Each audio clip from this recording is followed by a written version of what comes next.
the communist for the FBI.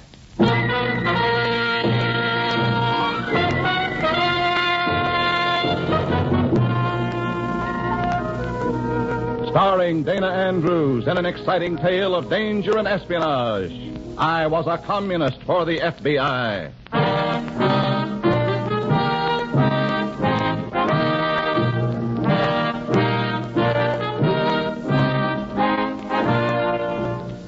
Many of the incidents in the story you're about to hear are based on the actual records and authentic experiences of Matt Cvetic, who for 9 fantastic years lived as a communist for the FBI. Here is our star, Dana Andrews, as Matt Cvetic. Externally, you look the same 9 years later. A little more settled looking, a little more tolerant of things, a little tired. But that's all they think. Inside are the ruins.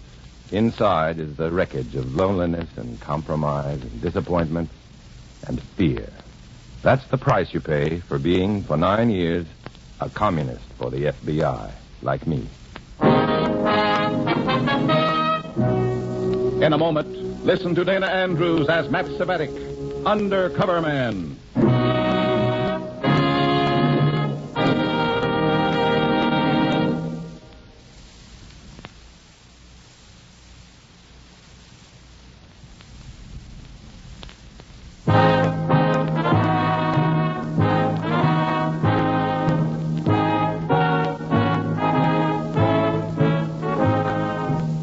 Now, here is Dana Andrews as Matt Cvetic, Undercover Man. This story from the confidential file is marked The Wrong Green.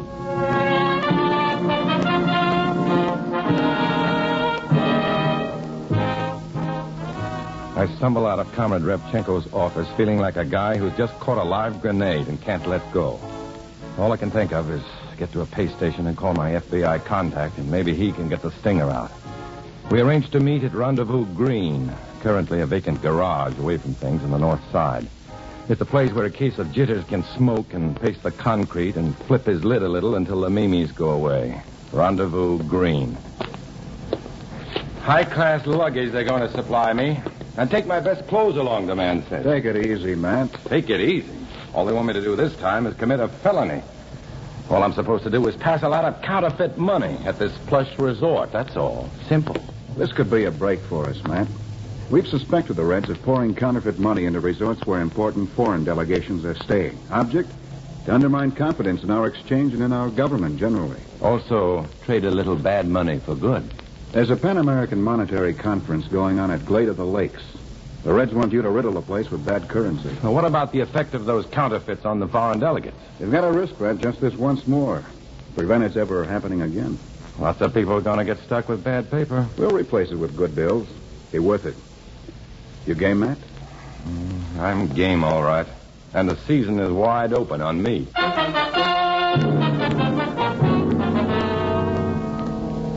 I pack my best clothes, and Comrade Revchenko promotes some nifty luggage for me. Also, an aircraft beacon-type diamond ring. Don't ask me where the comrades got it. In the lobby, Matthew Cvetic's luggage leads all the rest in class, dash, and quality. A young field marshal escorts me to my $18 room, where I'm supposed to relax in a pool of cold sweat and await further word from the party. I don't wait very long.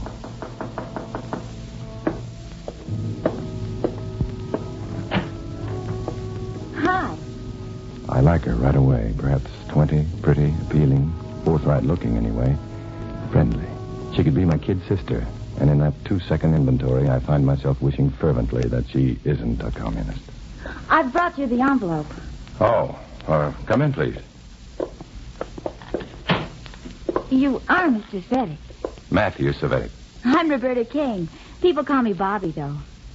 What people? Oh, everybody. I have the envelope in my handbag. Here. Thanks. Is that all? Father says you'll hear from him later. Or from me. From you? More than likely. Dad's so busy. He's an engraver, you know.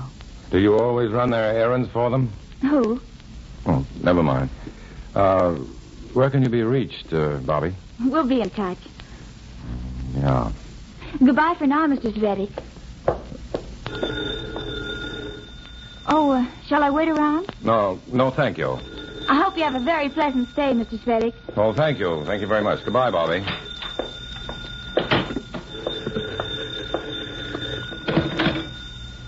Yes? Who is this, please? This is Matthew Svedik. Who are you? Has Miss Kane been there yet? Oh, yeah. She just left. Why? Good. You are to play the free spender to the limit. Spend freely, tip handsomely, and play the races daily. I haven't picked a winner since Ben-Hur drove sulkies. Just as well. What? The main object is to spend. But what if I win? Put the money aside. Spend only your own money. Is that clear? I get it. What about Bobby? What about her? She's my daughter, and she's devoted to me. And? And nothing else. Discuss nothing with her. Nothing. Okay. Hello? Hello?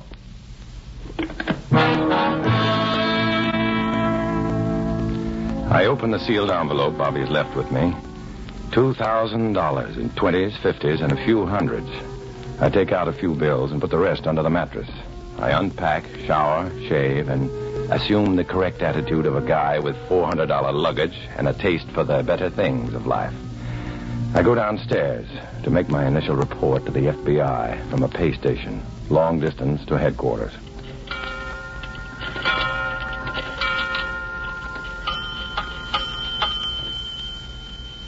Hello? Operator. Operator, I deposited my money. When do I get value? Hello? Oh, never mind, operator. Hello, Mr. Svedik. Oh, hello there, Bobby. I tried to call your room on the house phone, but the cashier said she'd seen you go into the booth here. Yeah, I'm getting some lukewarm tips on the horses. Oh, your money came back. Didn't you complete your call? That's not my dough. My call was local. But how could that... Operator's mistake, I guess. Well, let's go play the races.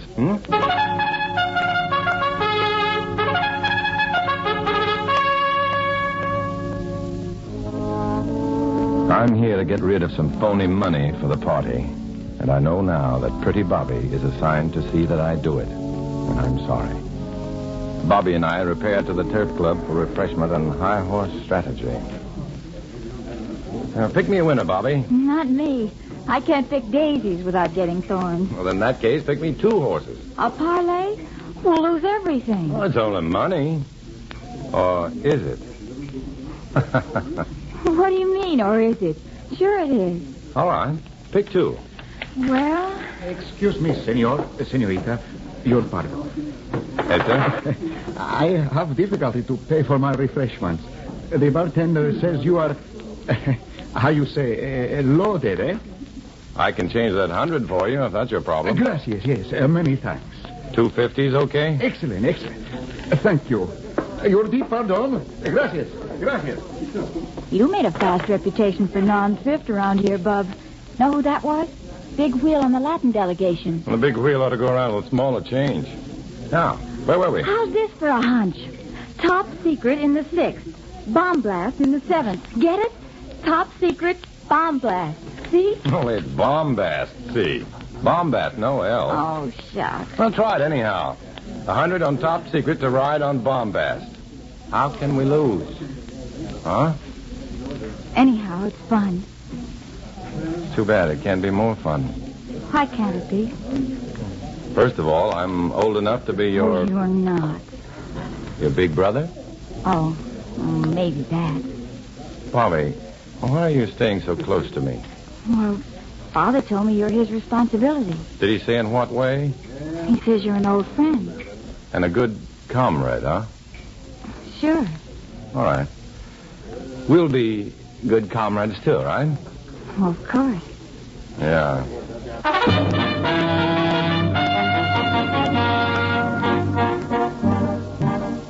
It could only happen in pictures, or to me. A nag named So What is the favorite in the 6th, but disqualifies for crowding, and Top Secret wriggles in first. Then, with the 12-1 take from Top Secret riding on Bombast, Bombast promotes himself first across the finish line.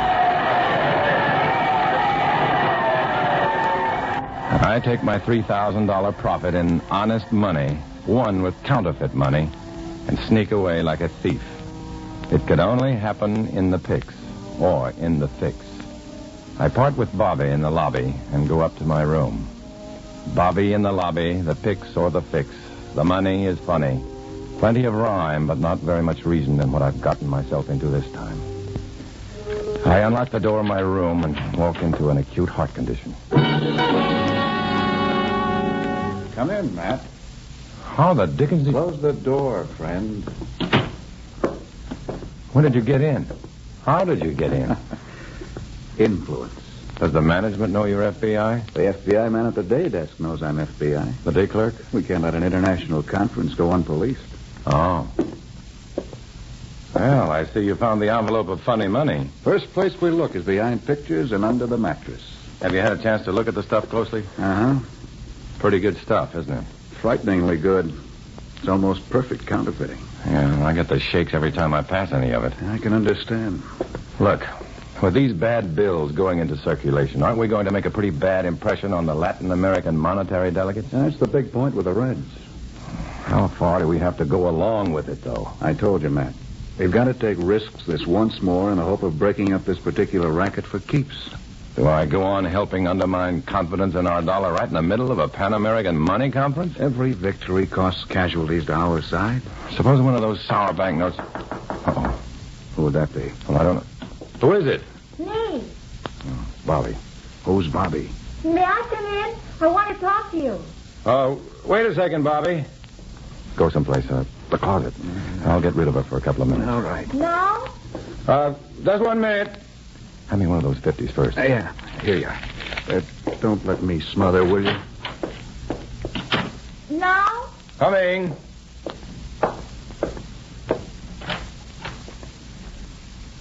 I can't squeeze through a mere crack in the wall. Oh, Bobby, I'm not quite dressed. And I need change for this 50. You're going to a masquerade disguised as the mint? I'll be a good kid and change this 50 downstairs, will you? Set your shoes out, sir. I'll be glad to polish them. Thanks a lot, Bobby. Back in 3 minutes. All right, come on. Who did you say Bobby was? She's an engraver's daughter. Oh, she sounds cute. I better leave while the going's good. So long, Matt. Watch yourself.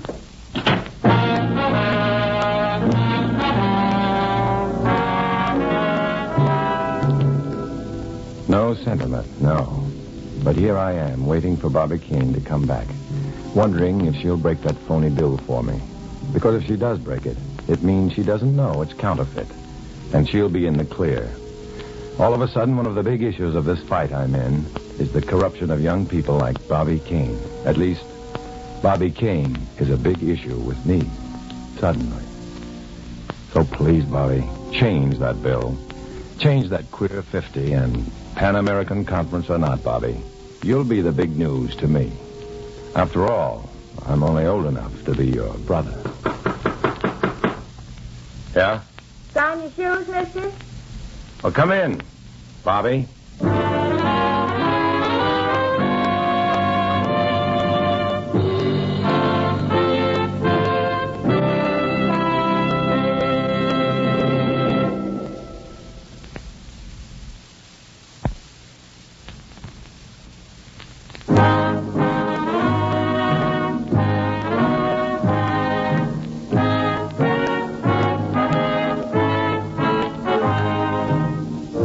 Back to Dana Andrews, starring as Matt Cvetic in I Was a Communist for the FBI, and the second act of our story.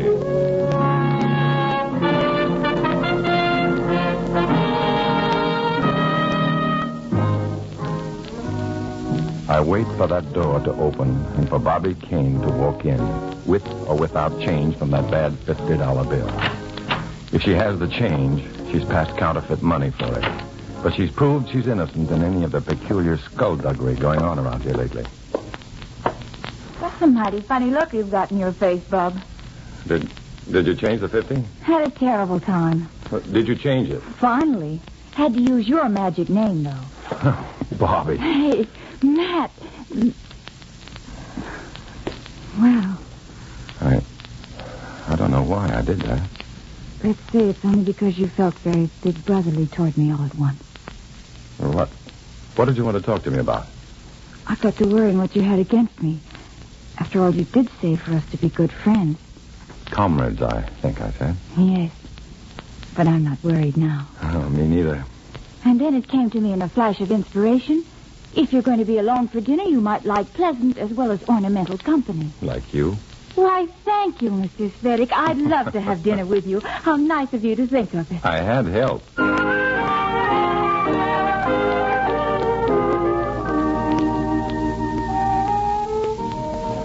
Dinner in the hotel dining room could be pleasant if people didn't keep recognizing me as the dude who parlayed 2 dogs into $3,000 that afternoon.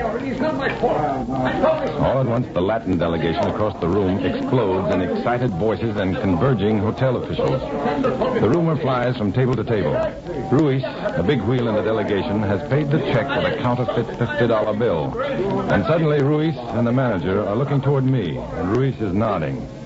I pay my check with good currency, and without waiting for the change, I hurry Bobby out of there. It's no good. On the terrace, Croft, the manager, overhauls us. Mr. Svedik, miss, if I may have a word with you. I'm taking this young lady home now. If I may speak to both of you, please. Go ahead. In my office, Mr. Svedik. All right.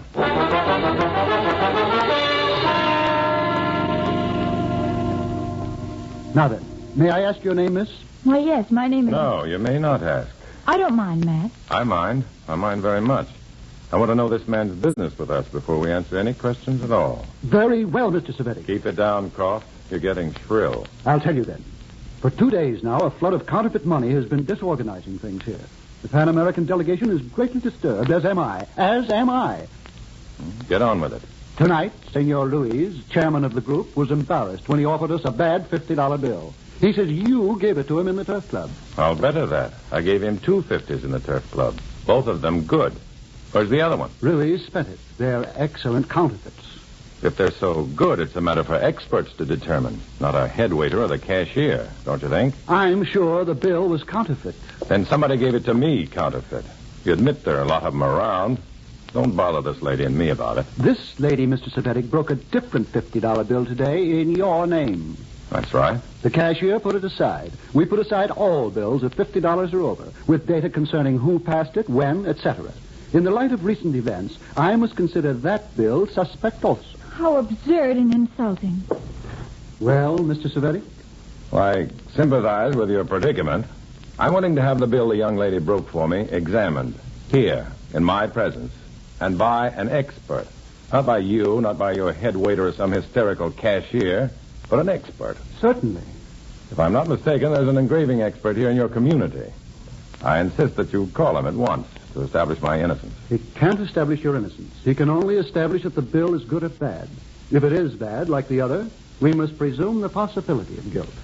Call him. What's his name? Kane. Mr. Myro Kane. He's in the telephone directory.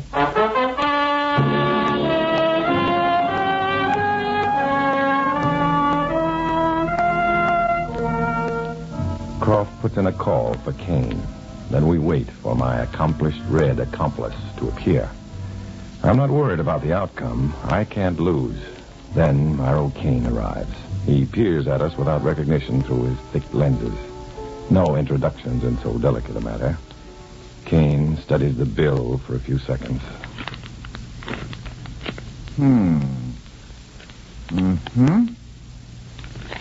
Yes. Well, Mr. Kane? I wish I had 1,000 such counterfeit bills, Mr. Croft. Then it's good?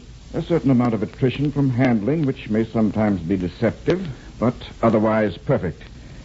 So good that I am willing to accept it as my fee. $50 exact. By all means, Mr. Kane, and thank you. Thank you. And to you, Mr. Svedik, my sincere appreciation for your sympathetic cooperation in this matter. Oh, it's all right, Mr. Croft. You're in a spot. Now go, Bobby. Thank you, Mr. Svedik. Mr. Savetic. I'd rather be alone. Thank you.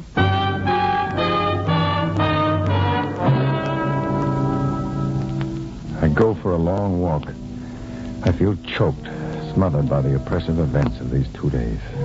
Kane's verdict is what I expected, of course, and I credit his wit in managing to pocket the evidence as well. It's Bobby that disturbs me. Is she hurt and humiliated by her experience tonight? Does she suspect me in spite of my vindication, or is it all part of the act? Is she as red as her father? My head is whirling. I go back to the hotel and lie down, fully clothed, sleepless, beyond comfort.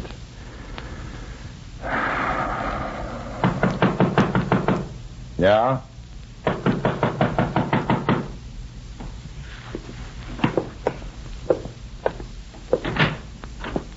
Kane. Yeah, come in. Well, come in. Thank you. Lock the door. Okay. Thank you.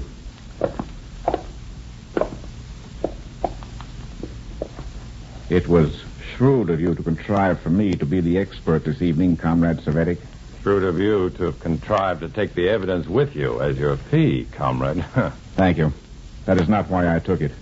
Oh? I took it as evidence, yes, to be used against you by the Control Commission of the Communist Party, Comrade Savetic. What are you talking about? Saying simply that it was no falsehood to tell Mr. Croft tonight that this $50 bill was good, because it is good. Well, it can't be. But it is. Not if it's the one I gave Bobby to change for me. This is the one you gave her to change for you. And it is a perfectly good United States note, and I want to know why it is good. Why is it not counterfeit like the rest? All the bills I gave you were counterfeit. Why isn't this? Answer, Betty. I don't... Where did you get a good $50 bill? I don't know. Perhaps the Control Commission will refresh your memory. I don't know how the bill got mixed up with the phonies, I tell you. Perhaps this will make you remember. I don't think the Control Commission will approve of unauthorized gunplay either, Comrade Kane. Now understand this. If I am seized by the police or the FBI, it will not be merely as a communist, but as a counterfeiter. I will not suffer that, Comrade Savetic. I have a daughter who means much to me. Discuss this with that daughter who means so much to you. Ask her if she switched bills when she cashed the one I gave her. I've a good idea she'd do it. Why, I don't know. Answer it. I'll have you covered from my pocket.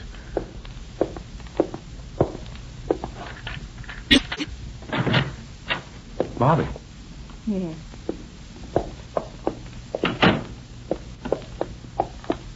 Father, Why are you here?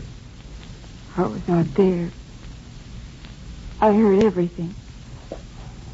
Roberta. Everything. Oh, Bobby. Don't touch me. I heard you say not merely a communist, but a counterfeiter. Not merely a communist. Then you're not one of us. No, you're one of them. And Father, I'm going out of here now, Father. I'm going to the FBI. No. You're not, Roberta. Before it's too late for you. Yes. Roberta, I warn you. I'll shoot. He means it, Bobby. Bobby. Don't go, Roberta. Don't go. I warn you. Bobby, he'll shoot. I couldn't do it. I couldn't do it. Oh, I hate them. The revolution, the party. I hate them all.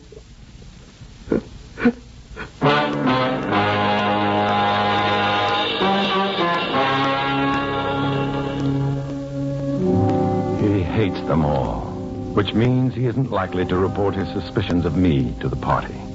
Blood has told in my favor. Kane stumbles out of the room, dazed and broken. I sit on the edge of the bed, unnerved. It's my FBI contact. I tell him what's happened. I want the FBI to get to Kane before the party does. Kane can be salvaged for decent human purposes after he's settled his debt to society. Then my contact tells me things. You see, Matt, when you found me in your room, I'd already substituted good money for all the counterfeit money that was still left. Figured there was enough of the bad stuff floating around. Lots of people stuck with that wrong green. We'll make it good. And cheap at the price. Nice work, Matt. Take a walk, get some sleep, and then we'll talk.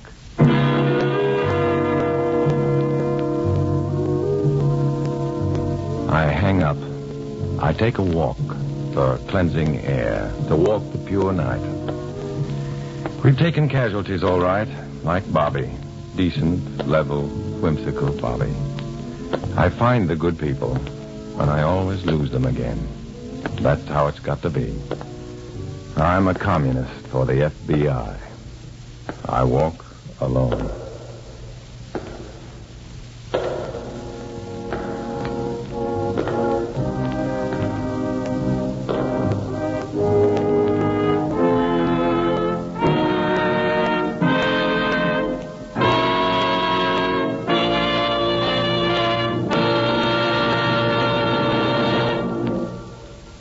Dana Andrews will return in just a moment.